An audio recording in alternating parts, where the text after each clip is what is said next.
So today we're going to talk about emotional eating, boredom eating, stress eating. And this is a weight neutral issue because so many people struggle with this.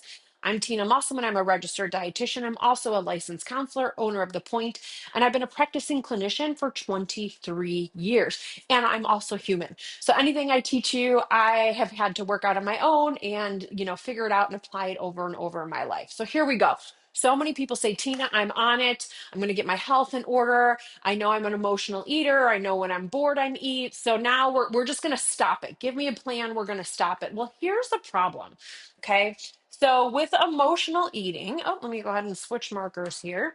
With emotional eating, if we remove the pattern, right? How you used to cope, this X, and we take it out and say, I'm not going to do that anymore.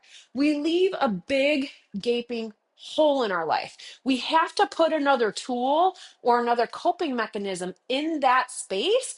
So that way, this hole doesn't act like a black hole and suck our old ways of coping back into it. Does that make sense? So if you leave a hole and it rains, over time, that hole is going to fill back in with whatever was there. The same with our eating, our patterns, and our behaviors, right? So what is it the work that we do that we help our clients with?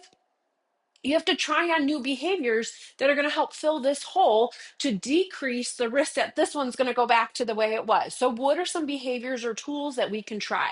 So, for emotional eating, you can journal. For emotional eating, you can walk. Because believe it or not, walking is one way to reset our emotions.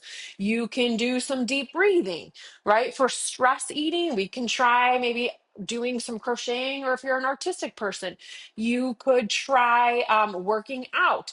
You could try journaling, right? For boredom eating, you can call a friend. Whatever it may be, this is a game of trial and error. You're going to try some new tools that we're going to talk about and see which ones fit to fill that hole, to be a good tool for you. And if it doesn't, here's the thing, no big whoop. We're just going to keep trying, right? We're not going to feel bad about ourselves if that one's not working. We're not going to get down on ourselves if that one's not working. And guess what? If this one happens to come back, same thing. We're not going to get mad at ourselves. We're not going to get down on ourselves because we know those don't work. So we go, okay, next time this happens, I'm going to try going for a walk. We're going to try taking a walk. And maybe that walk helps. Maybe that walk doesn't help, but at least we tried. So this is in essence like a Goldilocks and a three bears. It's trying to figure out what works for you. Now, here's the hardest one for you to wrap your head around. Now that we know the pattern and we have some insight into what's going on, we think we're magically going to be perfect. And I promise you, this is a lifelong process. The first step to starting to change is we usually recognize the pattern and the habit occurred after it occurred.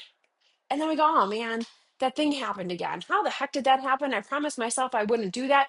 And we start becoming more aware, right? And then as our awareness grows and we start recognizing these patterns, right? Of, oh, I'm stressed, I'm bored, I went and got the ice cream. I'm stressed, I'm bored, I started making popcorn and eating it. I'm stressed, I'm bored, whatever it is, right? Then first thing to do is recognize that emotion when it comes up, or that thought, or that negative feeling, and we create space. And in that space, we can then slow it down and decide, okay, I'm going to try a couple deep breaths. I'm going to try saying, you know what? I can have it. I just can't have it yet. I'm going to wait 20 minutes and see if this emotion's still there. We can delay it, right? So we try on all these things, and then guess what we do?